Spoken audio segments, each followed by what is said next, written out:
Film की शुरुआत होती है सैम नाम के एक बंदे से जो ट्रेन में सफर कर रहा होता है। उसकी जिंदगी बिल्कुल भी ठीक नहीं चल रही होती। हर मोड़ पर उसे परेशानी का सामना करना पड़ता है। पता चलता है कि वो एक सुनसान रेगिस्तान जैसे शहर जा रहा है जहाँ उसे नई नौकरी शुरू करनी है। ट्रेन में वो अकेला बैठ के खाना खा रहा होता है और उसके सामने एक औरत बैठी होती है, साथ उसका बच्चा भी होता है। सैम उसके हालात देख के अपना खाना उसे दे देता है। अब जब वो स्टेशन पर उतरता है तो पूरी जगह खाली होती है। हालांकि कंपनी ने कहा था कि रिक नाम का एक बंदा होगा जो उसे लेने आएगा। सैम इधर उधर देखता है, फिर उसे कमरे में एक आदमी दिखाई देता है। सैम उससे बात करने की कोशिश करता है पर वो बंदा उसे इग्नोर कर देता है। सैम उससे पूछता है बाथरूम कहाँ है, तो वो बंदा बस इशारे से बता देता है। सैम को उस पर गुस्सा आता है पर वो चुप रहता है और वॉशरूम चला जाता है। फारिग होने के बाद बाहर से एक आदमी की आवाज आती है, जल्दी निकलो भाई, यहाँ पानी भी पैसों का है। असल में यही वो रिक है जो सैम को कंपनी तक पहुँचाने वाला है। सैम कहता है हो गया भाई, बस निकल रहा हूँ। अब दोनों गाड़ी में बैठते हैं और कंपनी की तरफ रवाना होते हैं। रास्ते में रिक बोलता है तुझे $300 देने होंगे ट्रैवल के। सैम चौंक के कहता है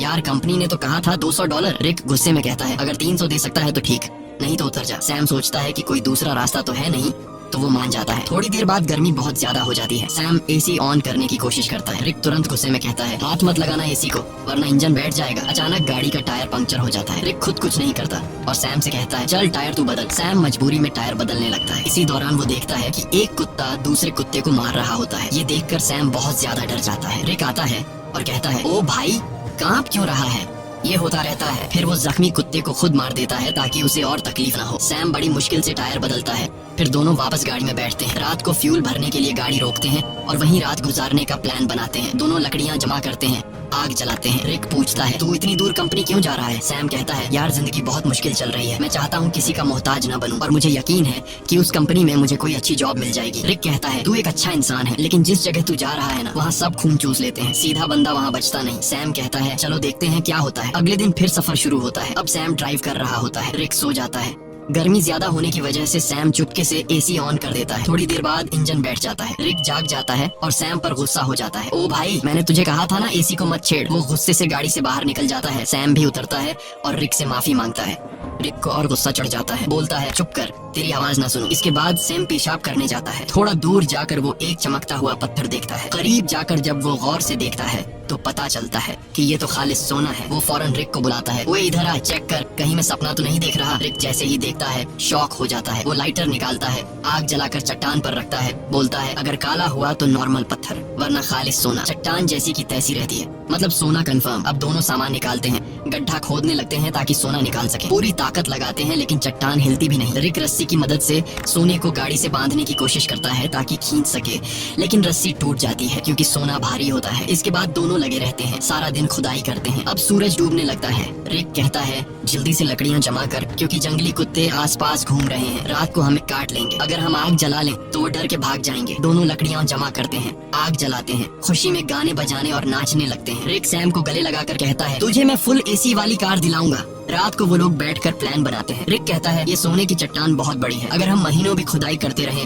तब भी इसे नहीं निकाल पाएंगे, इसलिए अब एक आदमी यहाँ चट्टान के पास रहेगा और दूसरा जाकर खुदाई की मशीन लेकर आएगा। सैम कहता है भाई तू जाकर ले आ, मैं चट्टान का ध्यान रखूंगा। रिक कहता है नहीं भाई तू जा, मैं चट्टान के पास बैठूंगा, ये रेगिस्तान है, हर तरफ जंगली जानवर है, तू ये बर्दाश्त नहीं कर पाएगा। सैम कहता है कोई बात नहीं, तू मेरी टेंशन मत ले, मैं सरवाइव कर लूंगा, तू वैसे भी चोर है, हो सकता है तू सोना लेकर भाग जाए, तुझ पे कैसे भरोसा करूं। रिक कहता है ठीक है भाई मैं जाता हूँ, तू सोने का ध्यान रखना। अगले दिन वो लोग राशन बांटते हैं। रिक सैम को एक सैटेलाइट फोन देता है ताकि दोनों आपस में कांटेक्ट में रहे। रिक कहता है मेरे एक दोस्त के पास खुदाई की मशीन है, वही लाऊंगा, बस दुआ कर गाड़ी रास्ते में खराब ना हो, मुझे वापस आने में 5 दिन लग सकते हैं। और फिर वह चला जाता है। सैम सोने पर मिट्टी डाल देता है ताकि अगर कोई इधर से गुजरे तो सोने को देख न सके। वो एक छोटा सा टेंट भी लगा लेता है चट्टान के पास और अपना सारा सामान उसके अंदर रख देता है। सूरज डूबने से पहले वो लकड़ियां इकट्ठा करता है ताकि रात को आग जला सके। रात को वो आग जलाकर बैठ जाता है, खाने में से थोड़ा सा खाता है और बाकी रख देता है। अचानक उसे जंगली कुत्तों की आवाजें सुनाई देती हैं और उसे एहसास होता है कि अकेले होने की वजह से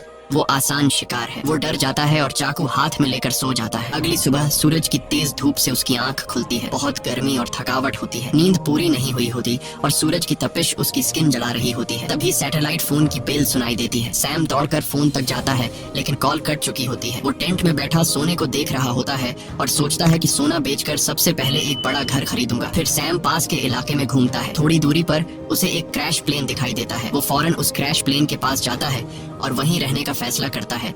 लेकिन वहां से सोने की चट्टान उसकी नजरों से दूर होती है, इसलिए वो प्लेन के कुछ टुकड़े उठाकर चट्टान के पास एक टेंट बना लेता है। सैम कुछ देर के लिए आराम करने लगता है ताकि पानी की बचत हो और थकान कम हो। अचानक बाहर से कुछ ऐसी आवाजें सुनाई देती हैं जैसे कोई सोने की चट्टान चोरी कर रहा हो। वो बाहर निकलता है लेकिन कुछ नहीं होता, चट्टान वैसे की वैसे होती है। वो चट्टान के पास बैठ जाता है। तभी उसे एक आइडिया आता है कि क्यों ना चट्टान से एक सोने का टुकड़ा काट लिया जाए। सैम पत्थर उठाकर सोने को तोड़ने लगता है और वो सोने का एक बड़ा सा टुकड़ा तोड़ने में कामयाब हो जाता है और उस पर से मिट्टी साफ कर अपने पास रख लेता है। इसी दौरान रिक की कॉल आती है। सैम बोलता है, ओ भाई तू है कहाँ? सूरज ने मेरा हाल बुरा कर दिया है। रिक कहता है, यार इंजन खराब हो गया है, थोड़ा लेट हो जाऊंगा। सैम कहता है, जल्दी कर, प्यास से मर जाऊंगा। रिक कहता है, मुझे आने में थोड़े दिन और लगेंगे, और फोन काट देता है। रात को सैम आग के सामने बैठा होता है तो कुत्ते चारों तरफ से आवाजें निकालने लगते हैं। सैम को डर लगता है कि कहीं सब कुत्ते एक साथ हमला न कर दें। वो हाथ में जलती हुई लकड़ी पकड़ लेता है ताकि कुत्ते भाग जाएं। वो रात भर कुत्तों के डर से जागा रहता है। सुबह होती है,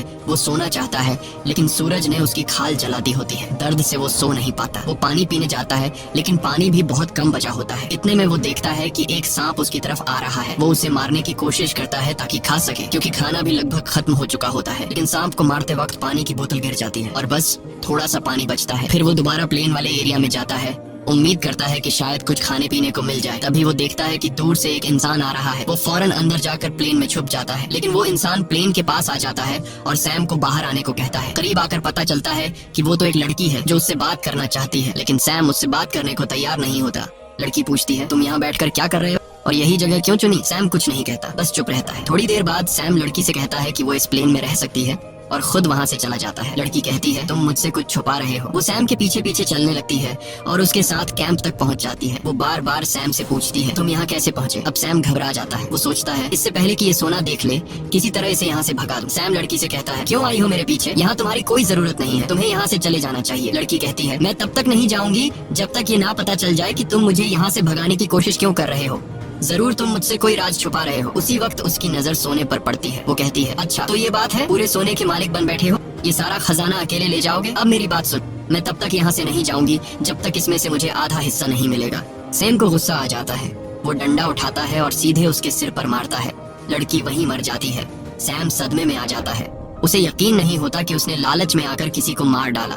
फिर खुद को संभालता है, उसकी सारी कीमती चीजें उठाता है, एक गड्ढा खोदता है और उसकी लाश को दफन कर देता है। कुछ देर बाद वो देखता है कि एक कुत्ता आकर उस गड्ढे से लाश निकालने की कोशिश कर रहा है। सैम भाग कर आता है, कुत्ते को हटाता है, लाश बाहर निकालता है और आग लगा के बॉडी को जला देता है। अगले दिन उसकी आंख फोन की घंटी से खुलती है। सैम रिक से कहता है, ओ भाई तू कहाँ है? भूख से मेरी जान निकल रही है, अगर तू जल्दी नहीं आया तो मैं भूख और प्यास से मर जाऊंगा। रिक कहता है, सॉरी यार, मुझे पता है तू बहुत तकलीफ में है, मैं जल्दी आ रहा हूँ, बस ये जो खुदाई वाली मशीन है बहुत स्लो है, थोड़ा टाइम और लगेगा। सैम परेशान हो जाता है। भूख प्यास से उसकी हालत खराब है, ऊपर से डर कि कोई जंगली जानवर हमला न कर दे। कुछ देर बाद वो देखता है कि एक गाड़ी सड़क से जा रही है। वो सोचता है, क्यों ना सोने का एक टुकड़ा लेकर यहाँ से निकल जाऊं, लेकिन ज्यादा सोने की लालच ने उसे रोक लिया। वो चाहता तो सोने का एक टुकड़ा लेकर जा सकता था जिससे उसकी जिंदगी बदल सकती थी, लेकिन ज्यादा की चाह ने उसे यहीं रुकवा दिया। सैम शाम से पहले रात के लिए लकड़ियाँ इकट्ठा करता है, लेकिन अचानक एक बहुत तेज रेतीला तूफान आता है। वो टेंट की तरफ भागता है, लेकिन तूफान उसका टेंट उड़ा देता है। सैम जान बचाने के लिए इधर उधर भागता है,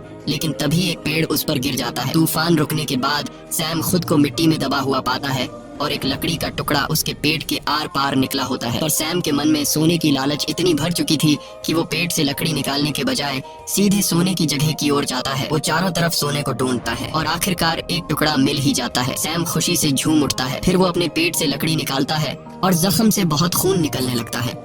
वो कपड़े का टुकड़ा लेकर जख्म बांधता है, लेकिन खून रुकता नहीं। मजबूरी में वो आग जलाकर एक डिब्बे का टुकड़ा गर्म करता है और जख्म पर लगाता है।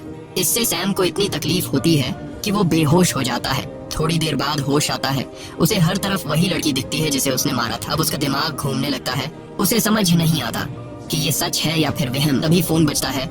रिक कॉल करता है। सैम चिल्लाता है, यार वो लड़की हर तरफ दिख रही है। रिक बोलता है, कौन सी लड़की? देख किसी को सोने के बारे में पता न चले, अगर किसी को पता चल भी गया हो तो उसे मार डाल। लेकिन सैम की हालत इतनी खराब होती है कि वो किसी को मार तो क्या, अपने पैरों पर खड़ा भी नहीं हो सकता। वो जमीन पर रेंग रहा होता है, जवाब देने की भी हिम्मत नहीं होती। अचानक वही लड़की सामने खड़ी नजर आती है, लेकिन इस बार उसके चेहरे पर कोई जख्म नहीं होते। वो सैम को पानी पिलाती है और मदद करने को कहती है, लेकिन सैम सोने की लालच में इतना अंधा हो गया था कि वो मदद लेने से भी इनकार कर देता है। सैम डरते हुए कहता है, मैंने तुम्हें मार डाला था, दूर रहो। वो बोलती है, बस इतना बता दो क्या मेरी जुड़वा बहन यहाँ से गुजरी है? तब सैम को यकीन हो जाता है कि ये वहम नहीं है, बल्कि ये उसी लड़की की बहन है जिसे उसने मारा था। सैम कहता है, नहीं मैंने कुछ नहीं देखा, बस तुम यहाँ से चली जाओ। जिसके बाद वो लड़की वहाँ से चली जाती है। कुछ देर बाद जंगली कुत्ते उसके पास आने लगते हैं और उसे चारों तरफ से घेर लेते हैं। वो तुरंत रिक को फोन करता है। वो रिक से पूछता है कि तुम कहाँ हो, जल्दी आओ नहीं तो ये कुत्ते मुझे मार डालेंगे। वो रोने लगता है। रिक से रिक्वेस्ट करता है कि प्लीज जल्दी आ जाओ, मैं मरने वाला हूँ। रिक कहता है, रुक जा, मैं बस पहुंचने वाला हूँ। तभी अचानक कुत्ते हमला कर देते हैं। एक एक करके सब उसे नोचने लगते हैं। यहाँ हम देखते हैं कि रिक सैम से दूर बैठकर दूरबीन से सब कुछ देख रहा होता है। असल में वो कई दिन पहले मशीन लेकर वहाँ पहुँच गया था और बस वो सैम के मरने का इंतजार कर रहा था ताकि वो अकेले सारा का सारा सोना ले जा सके। जिसके बाद रिक छिप कर खड़ा होता है। वो देखता है कि सैम को जंगली कुत्ते घसीट कर ले जा रहे हैं। तब भी सैम सोने की तरफ देख रहा होता है। जिसके बाद जंगली कुत्ते सैम को नोच नोच कर खा जाते हैं। रिक को जब पक्का यकीन हो जाता है कि सैम मर गया है, वो गाड़ी लेकर सोना उठाने आता है, लेकिन अचानक एक तीर आकर सीधे उसके सीने में लगता है और वो भी मर जाता है। ये तीर चलाने वाली कोई और नहीं